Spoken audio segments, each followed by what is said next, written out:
최근 들어서 중국 관찰자들에게 있어서 초미의 관심사는 시진핑 국가주석의 군부 관할권이 어느 정도까지 뻗치고 있는가 하는 부분, 그리고 실질적으로 군부를 장악하고 있다고 판단되는 장여우샤 중앙군사위원회 부주석이 군부를 어떻게 관할하고 또 통치하고 있는가에 대한 것입니다.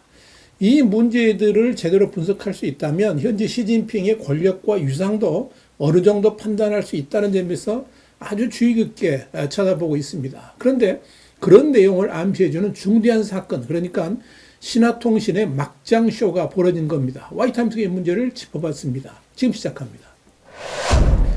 중국의 공식적인 목소리를 대변하는 관영 신화통신은 지난 3일 오후 6시 32분 40초에 제20기 중앙위원회 4차 전체회의 정신학습 및 실행에 관한 제1차 보고회가 정군에서 열렸다. 장여우샤와 장성민은 강연단 구성원들을 만나 보고를 경청했다. 이런 제목을 달고 이른바 중앙군사위원회의 공식 회의 모습을 보도자료 형식으로 배포했습니다. 그런데 이 기사의 주인공은 현재 군에서 가장 강력한 권한을 가지고 있는 장여우샤 부주석입니다.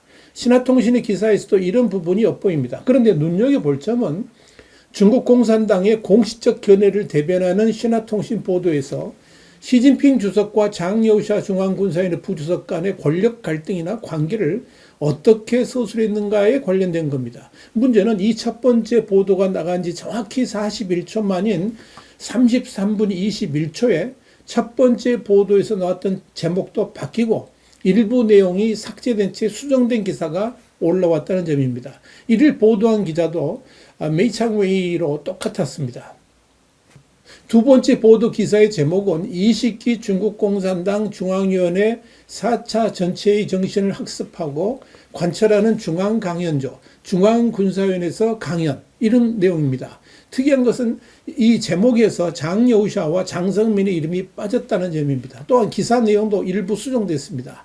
첫 번째 기사는 시진핑 주석을 찬양하고 이른바 두 체제를 강조하면서 궁극적으로 시진핑 주석의 개인적 권위를 소화하는 데 초점을 맞춘 보도자료라는 것이 분명합니다. 여기서 두 체제라는 것은 시진핑 주석의 당내 핵심 지위 확립과 시진핑 신시대 중국 특색 사회주의 사상의 지도적 역할 확립을 의미합니다. 그런데 41초 후에 수정된 기사에서는 시진핑이라는 이름을 딱 두 번 거론하긴 했는데 그저 아주 기본적인 수준에서만 기술을 했고 그에 대한 어떠한 미화나 의도적인 강조도 없이 간결하게 기술했습니다. 그런데 여기서 눈길을 끈 것은 시진핑의 개인적 권위 강화, 그리고 여기에 관련된 두 개의 기관이나 두 개의 안전장치 같은 일반적인 표현이 다 사라져버렸다는 겁니다.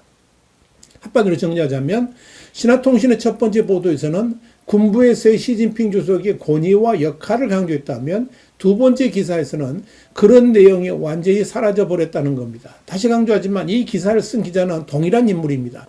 또한 지금도 신화통신 기사 리스트에 들어가면 이 두 기사가 그대로 올라가 있습니다. 여기서 하나 더 짚고 넘어가야 할 것은 이번 중앙군사위원회 관련 보도가 시진핑 권력이 정점이 있을 때하고 어떻게 다른가, 여기에 대한 겁니다.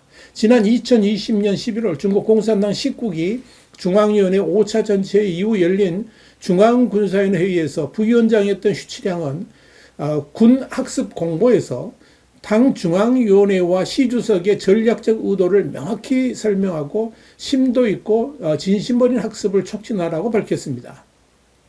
당시 장여우샤 연설도 당 중앙위원회와 시진핑 주석의 결정과 배치를 활용하여 장병들을 무장시키고 단결시키자, 이런 명확한 메시지를 내놓았었습니다. 그리고 2022년 11월 4일 열린 중국 공산당 20차 전국 대표대 이후 시진핑은 전통을 깨고 3선에 성공했는데 이 당시 시진핑의 개인 숭배는 절정에 달했죠. 그때 장여우샤는 우리는 당 중앙위원회와 시진핑 주석의 결정과 계획에 우리의 생각과 행동을 일치시켜야 한다라고 강조했습니다. 그런데 장여우샤의 시진핑에 대한 표현이 미묘하게 변하기 시작한 것은 지난해 가을부터입니다. 지난해 7월 중국 공산당 20기 중앙위원회 3차 전체회의 이후에 시진핑의 건강 이상설이 불거졌고 장여우샤가 군부를 장악하기 시작하면서 장여우샤는 시진핑에 대한 직접적인 언급은 하지 않으면서 사상과 행동을 전체 회의 정신의 진정으로 통합해야 한다. 이런 내용으로 바뀝니다. 그리고 올해 11월 장여우샤는 확고하게 시진핑을 배제한 인사말을 하게 된 겁니다. 이는 장여우샤가 시진핑이라는 개인 중심의 충성심에서 중국 공산당이라는 조직에 대한 충성심으로 나아가고 있다는 것을 보여주는 것이고 시진핑과 군부를 확실하게 분리하고 있다는 것을 보여준다. 이렇게 정리할 수 있을 겁니다. 여기서 또 하나 관심을 기울여야 될 점이 하나 있습니다. 흥미로운 것은 다음날 인민해방군 기관지인 해방군보가 웹사이트에 신화통신의 기사를 재게재했다는 겁니다. 그런데 특이한 것은 첫 번째 기사는 신화통신 메이창웨이 기자라는 출처를 명시했고 두 번째 수정된 기사 역시 게재하면서 출처를 해방군보의 연상과 수치로 바꿔 게재했다는 점입니다. 여기서 중대한 의문이 남습니다. 우선 중국 공산당의 공식적인 입이요 견해를 대변하는 신화통신 이외에 41초 만에 중대한 부분을 삭제하는 일이 벌어졌는가 하는 부분, 그리고 해방군보 웹사이트에서 수정된 신화통신 기사를 전제하면서 왜 기자 이름을 해방군보의 기자의 이름으로 바꿔서 게재했을까 하는 점입니다. 우선적으로 살펴볼 점은 신화통신의 첫 보도가 나간 지 불과 41초 만에 시진핑의 권위와 관련된 부분이 삭제된 이유, 그리고 그 배경에 관한 겁니다. 여기서 가장 유력한 추정 중 하나는 신화통신의 데스크가 기사를 감수하면서 그동안 관행적으로 삽입되는 시진핑 권위와 관련된 군부의 충성심을 의도적으로 기사에 넣도록 했다가 현장을 취재한 기자나 군부에서 장여우샤 부주석이 그런 말 한 적이 없다, 이런 강력한 항의를 받고 수정했을 가능성입니다. 또 하나의 가능성은 두 기사의 시차가 겨우 41초라는 점을 감안한다면 이는 신화통신이 처음부터 두 종류의 기사를 모두 써놓고 시진핑 찬양 부분을 MSG로 첨가한 기사하고 실질적인 현장 기사를 순차적으로 올렸을 가능성입니다. 실제로 신화통신 시스템에서 순차적으로 기사를 올리는데 그 정도의 시간이 소요된다 그럽니다. 그리고 이 두 기사는 지금 그대로 살아 있습니다. 결국 첫 번째 기사는 장여우샤가 시진핑의 권력을 지지하는 내용을 담아 시진핑 파벌의 목소리를 대변했다, 이렇게 볼 수가 있고요.